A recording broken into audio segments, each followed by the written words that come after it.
So what if the secret to a lasting relationship isn't about finding the perfect partner, but about building an unbeatable monopoly?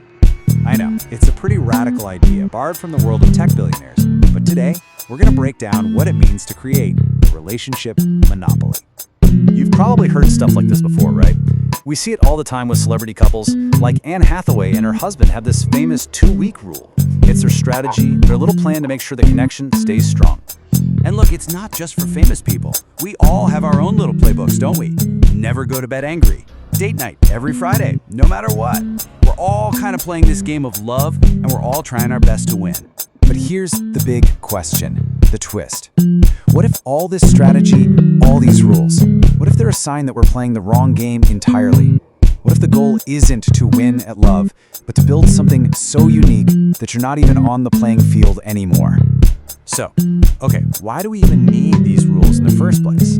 Well, it goes deep. It all comes down to our evolutionary wiring. We are just fundamentally hardwired to want security, to know deep down that our partner is in this for the long haul. And that brings us to this core challenge that researchers call commitment problems. It's that nagging uncertainty we can get about a partner's real intentions. And you know how it goes. It can become this awful vicious cycle. You're not sure if they're committed, so you pull back a little, which then makes them pull back, and the whole thing just spirals downwards. So, to fight that uncertainty, we've evolved these really powerful ways to signal that we're serious. Think about it. An expensive gift.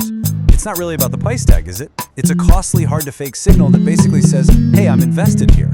We signal commitment that's conditional, a kind of I'm in as long as you're in deal. Or in the really powerful relationships, we signal that our commitment is truly, totally unconditional. But here is where the game can get incredibly dark. Because these same exact tools that we use to build trust and signal commitment, well, they can be twisted, they can be manipulated, and they can turn a partnership into something deeply, deeply toxic. This quote, wow, it just perfectly captures that feeling, doesn't it? The feeling of a really damaging relationship, this insane roller coaster of intense highs, and then these crushing lows that somehow you can become addicted to. There's actually a psychological term for this. It's called intermittent reinforcement. And get this, it's the exact same principle that makes slot machines in Vegas so addictive. Because you never know when you're going to get the reward, that kind word, that loving gesture. You're left always hoping, just pulling the lever for the next win. That uncertainty is precisely what gets you hooked. I mean, look at the difference here. It's just night and day. In a healthy relationship, things are pretty clear. Someone loves you, and they act like it.